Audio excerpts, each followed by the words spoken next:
Hello everyone, I'm Medina And I'm Philip Paul, and welcome to The Dish.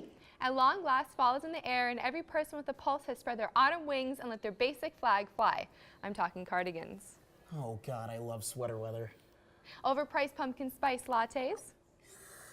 This paradise of nutmeg and cinnamon for $8.50, God bless America. And worst of all, terribly staged Instagram pics. All right, I'm serious about this one. I think I have the perfect caption.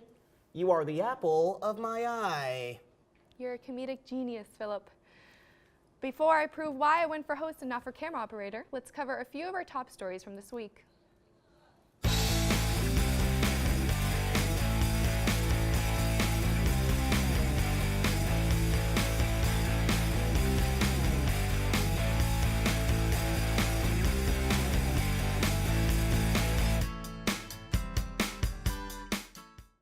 Eminem recently won a lawsuit against New Zealand's Conservative National Party. Yep, this is a real headline in 2017, and it's not even close to the weirdest thing in politics right now. The party used a song strikingly similar to Eminem's Lose Yourself in a 2014 campaign ad, and the court ruled that the party must pay about $413,000 for copyright infringement. Sorry, New Zealand, looks like you lost yourself on this one. Stranger Things actor Charlie Heaton, who plays Jonathan Byers, was refused entry into the U.S. when a drug-sniffing dog uncovered a small amount of cocaine in his luggage. Heaton is a British citizen, so he had to return to London immediately. He wasn't arrested and no charges were filed, but he did miss the premiere of Stranger Things' second season. I'm just happy that the U.S. government also seems to be Team Steve.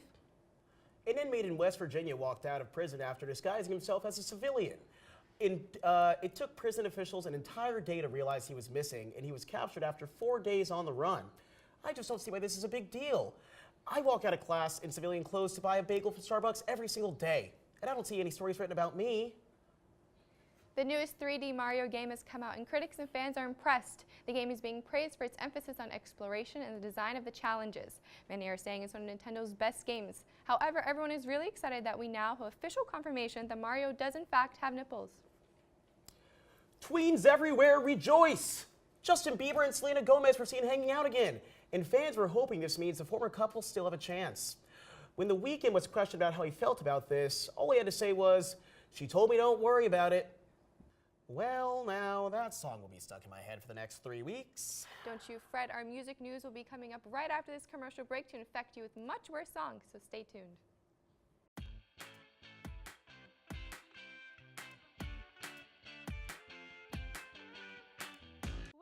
Emersonians, I'm Peyton Lewis, the host of the EVVY-nominated and EVVY-losing show, Common Agenda. Last season, we may have had a midlife crisis, but this summer we really found ourselves. After some deep soul-searching and some long nights mourning our defeat, we're back here for another season of the saltiest content and shenanigans on the Emerson channel. This season, we'll dive deep into Emerson's favorite subcultures, film bros, hipsters, and other white boys with brown hair. Turn us on Monday evenings at 8:30 on the Emerson channel.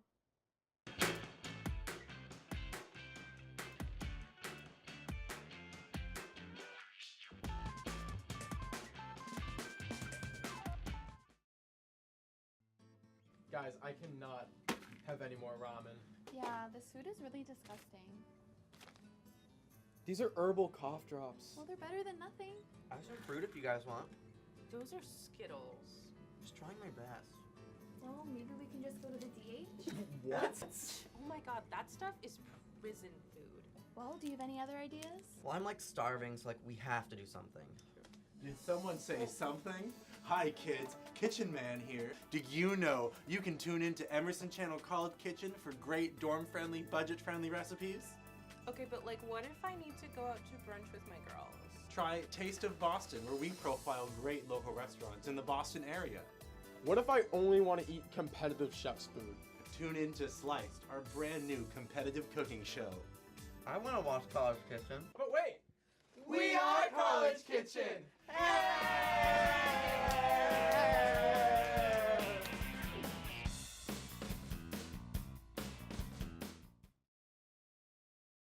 Welcome back to The Dish, everyone.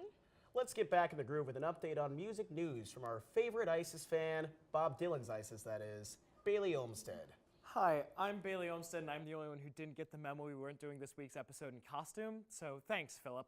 Cardi B is officially engaged to her boyfriend rapper Offset. He popped the question in front of 20,000 people at a show in Philadelphia last week, which is honestly the definition of no pressure. Her 8-carat diamond ring, which she's rightfully been showing off all over social media, costs more than Emerson's entire tuition. But let it be known that Cardi B is worth it. These is expensive, these is red bottoms, these is well-deserved success after a lot of hard work. Congratulations, Cardi. In Adele is Better Than All of Us news, her album 25 has officially hit its 100th straight week on the Billboard Hot 100 charts. For some perspective, there's only one thing I've ever personally done for 100 weeks straight, besides weep that is, and that's listen to Adele's album 25. The internet exploded over the weekend after everyone and their mother had to wonder, is Taylor Swift naked in her newest music video? In the video for Ready For It, Taylor dons a nude tone bodysuit, and judging by the reactions, you'd think she made it out of the skin of her victims. Taylor responded to the criticisms and questions by posing a picture of her selfie from the shoot into her Instagram, subtly captioned, "It warms my heart that so many people had so much to say about my bodysuit." Get this, she's classy, she's sassy, she's talented, and she looks cool in a bodysuit. Eat that, Katie. Southwest Airlines has officially announced their partnership with Warner Music Nashville in a desperate attempt to make flying much worse. On select Southwest flights out of Nashville, you'll be able to expect a full-length in-flight concert. As if flying couldn't get any more painful. Imagine, you're tired, you're cranky, you're upset, you live in Nashville, and you're just trying to fly to a funeral or worse, a wedding. You're miserable, you just want to sleep on the plane. God, that's all you want, and the moment you sit down, some country singer you've never heard of pulls out an amp and starts playing an acoustic version of his latest album right next to your fragile ears, leaving you no choice but to open the emergency exit and fling yourself out of the airplane. Thanks, Southwest. Why couldn't you just beat us up like other airlines? The saddest, shortest story is For Sale Baby Shoes Never Worn. Only slightly less well known is 19-year-old Weezer fan, which means that since my birth, I've seen more mediocre Weezer albums than good ones. So even though I loved Everything Will Be Alright in the End and the White Album, new Weezer singles make me anxious because my heart can only take so much more of this. In fact, I just skipped the last 2 singles they released for this album because I couldn't have cared less about Feels Like Summer. But the album starts with Mexican Fender, which is from the first chord, it sounds like a Weezer album, and your heart soars, and then you hear the second song, and you get sad, and then Feels Like Summer comes on, and you become dejected. Because since when did Weezer think they were some EDM band? They literally had a song 2 albums ago about not being overproduced music anymore, and going back to the roots, and people loved that. Where did that go? The next track is pretty forgettable, followed by a much more enjoyable song. One of the singles I actually skipped, Weekend Woman, and I'm glad I skipped it because it's like a breath of fresh air on the album. As a single, I would have gotten excited for the album, and then I've been let down, because that's the problem with this album. Weezer, like a lot of the bands of the era, have not aged well. Unable to reclaim their past glory and unable to effectively tread new ground, Weezer is stuck in a semi-permanent adolescence. They sound like someone trying to write a Weezer album rather than just Weezer. A photocopy of a photocopy. Like how if you photocopy Ed Sheeran enough, you get Augie. And close fans of The Dish know I made that joke last season, but if Weezer isn't going to do new stuff, then neither will I. The melodies and the words sound familiar, but not in a good way, in a way that they're just rewriting the same thing over and over again. And I feel cheated. This is the same song, new words. The album has a few more good tracks on it, but it leaves us with barely an impression. A breeze of near-nothingness in neo-indie rock. The band confirmed their next album will be out in 2018, a continuation of the Color albums, with this one being the Black album. Hopefully this one will make a more lasting impression than Pacific Daydream. Back to you guys. Note to self, never trust a band that sounds like an asthma attack. Or like a Jimmy Neutron character. Or like me, when I hear that we have a new segment to share with the audience and my excitement overwhelms me. Much like a small dog. Exactly. Now before I start hyperventilating off camera, let's switch to our segment piece. Hold on, I got a paper bag for you somewhere around here.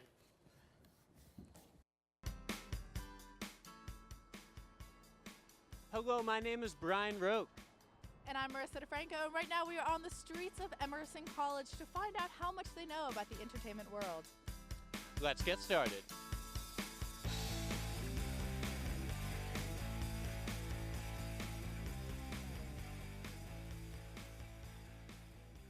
What phobia does Liam Payne have? Closed spaces, heights, or spoons? Yeah, One Direction fame. One Direction. Oh, One Direction. Oh, gotcha. What are the options again? What do you think the Wookiee costumes are made out of? Human hair, cloth, or colored string? Colored string. No, human hair. Human hair, definitely. You're right, it's human hair. Yeah. Whose real name is Gene Hernandez? Is it A, Bruno Mars, B, Tom Cruise, or C, Robert Downey Jr.? What the That's really gross. That's super gross. It's Bruno Mars. Bruno Mars? That is correct. That is correct. Are you a Bruno Mars fan? Yeah. Oh yeah, love that man. Nice. Can you sing any of the songs? Okay, which song should we sing? Which celebrity has 2 extra nipples? Is it Harry Styles, Lady Gaga, or Betty White? Harry Styles. Harry Styles. Betty White. Lady Gaga. Maybe some Uptown Funk or some Billionaire? Yeah, you hit us off. I wanna be. You sing with me. Can we harmonize? Ready? I'll dance. I wanna be a billionaire. So freaking bad. The answer is Harry Styles. Harry Styles has 2 extra nipples. What do we win? Wow, fascinating. Fascinating stuff. Thanks, Marissa. Awesome. Thank you so much. Did we win anything? The chance to be on the dish. Oh. How many films of Nicolas Cage's received 15% or lower on Rotten Tomatoes? Was it A, 5, B, 11, or C, 14? I'm gonna just go with the A5 because like I feel like a few of the early ones were really liked. It was actually C, 14. Those are fantastic movies. Fill in the blank for a movie quote. I'm here to chew bubblegum and kick ass, and I'm all out of blank. A, energy, B, bubblegum, or C, bullets. I'm gonna go with C, bullets. It is unfortunately bubblegum. Who wrote Gangnam Style? What? All right, Brian, what do you think? Does Emerson know the entertainment world? I don't know. When it comes to the basics, I think they're all set, but when it comes to the really important things about film, I don't think they've got it. Yeah, Emerson, you might have to do a little bit more research on that. Thanks for watching. Now back to you in the studio. Hello again, 3 remaining viewers. Just wanted to say one more time that we're so glad you left your TV on in the common room while writing that essay. You're so hardworking. As another excuse to procrastinate on that works cited page, here's an update on movie news from our very own Augie Vanderveer. Augie? Thanks, guys. Jigsaw topped the domestic box office this week. It's good to see that the Saw franchise really was the missing piece for moviegoers this weekend. Get it? Because puzzles? Missing piece? Get it? Arden, you're fired. Let's keep going. Blade Runner 2049 is still bombing at the box office. Most prognosticators have attributed this to the film's epic runtime. And let me tell you, I can personally speak to the fact that this movie is long. So long that my father went to see it on opening night and no one's seen him since. Oh well. Pennywise and Wonder Woman topped this year's list of most popular movie-themed Halloween costumes. Meanwhile, Sexy Boss Baby topped this year's list of least popular movie-themed Halloween costumes. Just below the Dish movie correspondent, Augie Vanderveer. All you need is a sweet potato and glasses, and you too can rant about 50 Shades Darker and almost win an Evie. Okay, the first trailer for Paul Thomas Anderson's Phantom Thread has dropped, and film students all over the world are pretending to be excited about a movie about English fashion designers. Yeah, I'm gonna say it, that movie looked boring, and it'll probably be boring, and if you're excited about it, you're stupid and dumb and have bad pretentious taste, and that's that. Adam Sandler will be receiving the Hollywood Comedy Award for his performance in Noah Baumbach's The Meyerowitz Stories. An Adam Sandler movie winning an award? What's next? Donald Trump as president? Ayo! Thank you, thank you. I also do political comedy. Trevor Noah, if you're watching, please hire me, please. Geostorm is a film for no one. It's a mediocre, ultimately pointless exercise in empty spectacle. It's, in a word, bad. The movie revolves around at what some point could have been an interesting idea, maybe. So 2 years later, climate change gets so bad that all the world powers get together and decide that instead of finding alternate fuel sources or limiting carbon emissions, we should instead build thousands of satellites that can control the weather. Yeah, they just do that. Takes them about a year to build thousands of weather death rays. You think that's an exaggeration? But one satellite is just a laser gun. How is that going to help anybody? One satellite shoots weather bullets at storms. None of this is explained in the slightest, but it is talked about constantly. The cherry on the top of this terrible science sundae is the idea of a geostorm. Want to know what a geostorm is? It's a big storm. Once there are too many storms, they all combine to make a geostorm covering the whole world. If that sounds dumb, That's because it is. So you spend the whole movie terrified of a nonsense Pokemon move. So that's your big threat. But what's the meat of the film? Well, Gerard Butler plays the one man who can save us. He's a scientist, but not your average stuffy intellectual type. No, Gerard wears jeans and is rude to everyone. He has a brother, Max, who works in the White House, who fired Gerard from a job he was unqualified for. Gerard was upset. He forgives him at the end. That's the emotional arc. Okay, so a town in Afghanistan is frozen solid by a space death ray, and Gerard and his brother Max are suspicious, to say the least. Eventually, the space rays get more and more aggressive, and it's up to these emotionally stunted men to figure out, or more accurately, watch someone else figure it out. Gerard and Max spend the movie in front of laptops while someone else types, and once the typing stops, they spout some information and go, Max's massively more effective wife does all of the action and planning, while Max's assistant handles all the computer hacking. Gerard doesn't help anyone and has to be saved in the end by an astronaut woman. These female characters are never thanked, rewarded, there's no medals, they simply arrive, save the man's butt, and leave with a smile. Feel gross?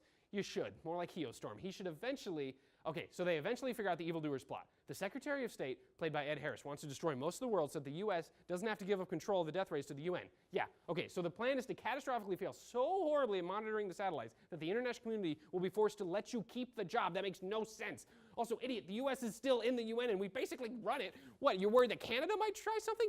Yes, it's a metaphor for America's going to violent lengths to maintain its sole superpower role, but that's just because you think it is. The movie doesn't know that. The movie's dumb. At the end, the U.S. gets to keep the satellite death rays. The bad guy won and millions died. The movie doesn't know that. They're still like playing violin music and the kid does a stupid monologue over a sunset. It's a dumb movie, folks. It's dumb. It makes you dumb. I mean, God. All right, 2 out of 10. It's bad. Back to you guys. Back to you guys. Well, thank God Augie's done. Well, I mean, we still have to do the round table. So? Well, Augie's on the round table tonight. Wait, it's not Bailey and Charlotte? No, Bailey and Charlotte were last week. It's Augie. Sweet mother of God. Well, everyone stay tuned after these commercials to find out whether I infiltrate the episode rundown to sub in Charlotte for the round table. Hi, I'm Aaron Kinnigsburg, host of EIV's The Dish. Tune in every Friday for your chance to see what kind of bow tie I pulled out of my closet today.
Maggie, did you print out the scripts yet?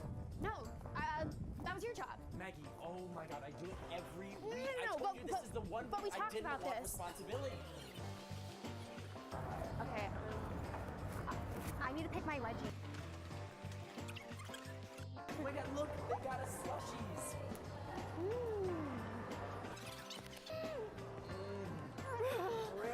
Freeze. Oh my God, we're here. He's queer. Now get used to it. Come on, give me my mic. Mic me. Hi, I'm Christian Mudrick. And I'm Maggie Morlap. And you're watching Real Reactions. On the Emerson channel. You know, Medina, now that midterms are over, I'm so glad I finally have the time to catch up on my favorite TV shows. Like? Well, you know, stuff with monster trucks and dirt and toxic masculinity. Real tough stuff, yeah. So, Gilmore Girl reruns. I just love Logan so much. Rory deserves to be so happy with him forever. While I explained to him while Jess is clearly the best boyfriend on the show, let's see what Charlotte has for us in TV news. Charlotte? Thanks, guys. In a Disney Channel first, one of the main characters on Andy Mack is to have a plotline this week that involves him coming out as gay on the show. This makes him Disney Channel's first openly gay main character, which honestly put me in a really great mood.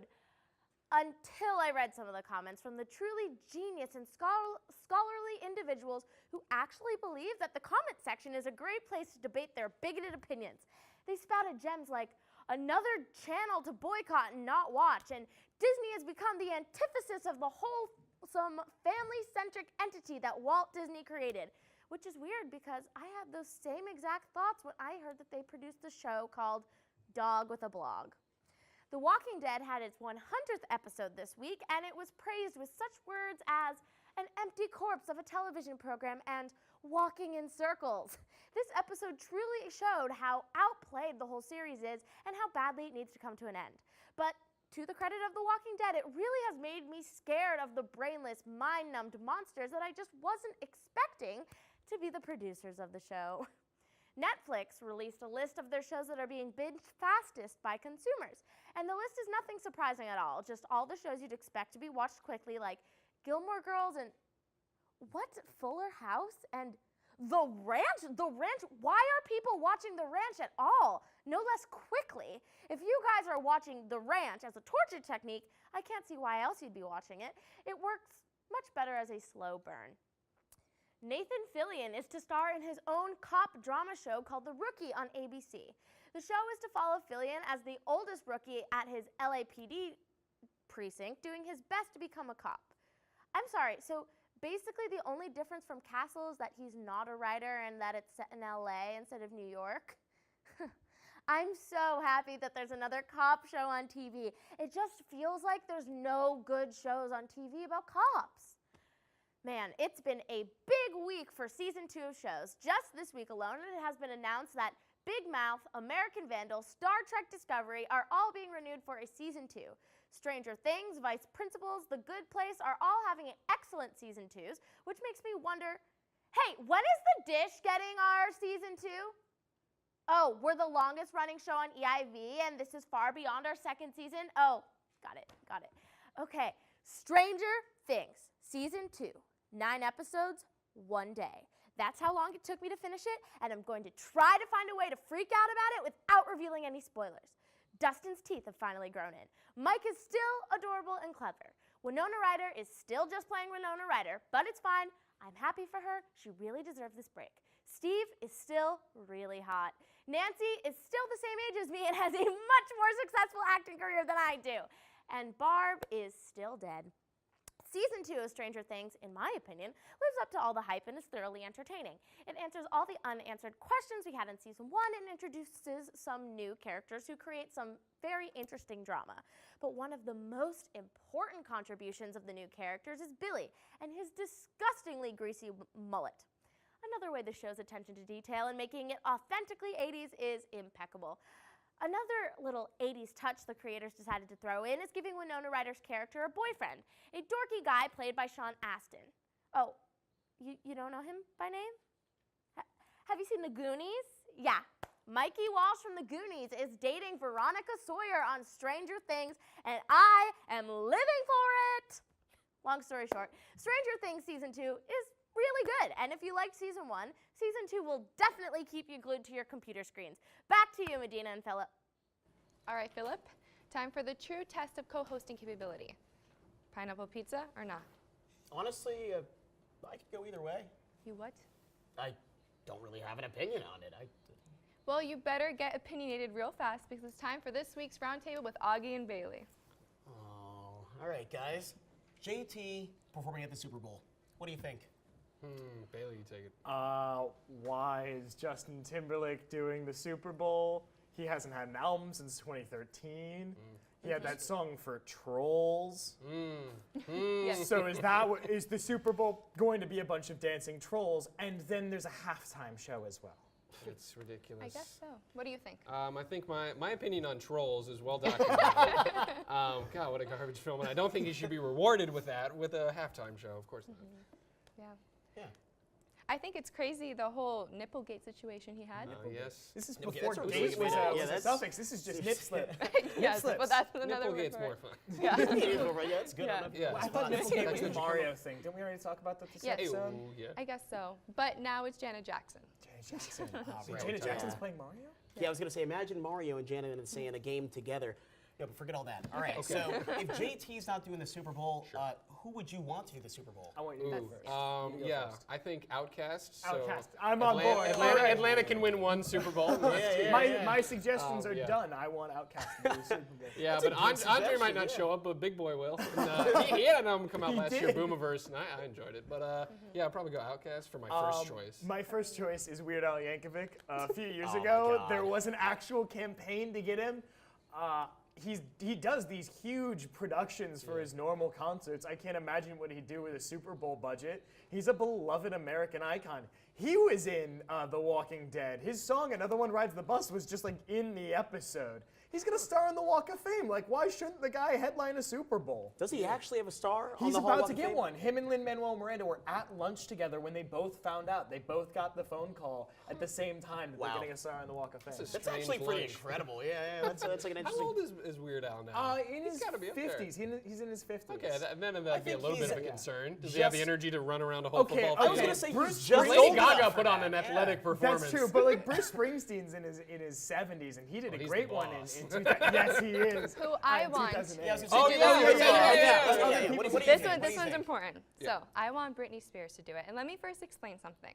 Yes, Britney went through something crazy. I understand, but she used to be the pop princess. I don't know if you remember "I'm a Slave for You," her with the snake. She was a legend, an absolute legend. Toxic, Hit Me Baby One More Time, all of that. And when Beyonce was on the Super Bowl, one of the biggest things was when Destiny's Child came out. So what if Britney comes out with all of her old hits? She's been headlining Vegas for the past 4 years. She's made over $100 million in Vegas, and she is one of the best performers She's out there. really good at slot machines. Ready? I want to throw this out there. Cardi B doing the Super Bowl. That would be interesting. I would watch that. I think would- she's Never in a just- million years. There's no but disco that's ball. good. It's just her ring being reflected off by the light. They would That could never be all she needs to do to get people impressed, honestly. Well, with that being said, that is all we have for tonight, folks. Join us next episode to find out who survived their midterm test results and who drops out. I'm Philip Paul. And I'm Medina Shahi, and we'll see you next time on EIV's The Dish. Goodbye.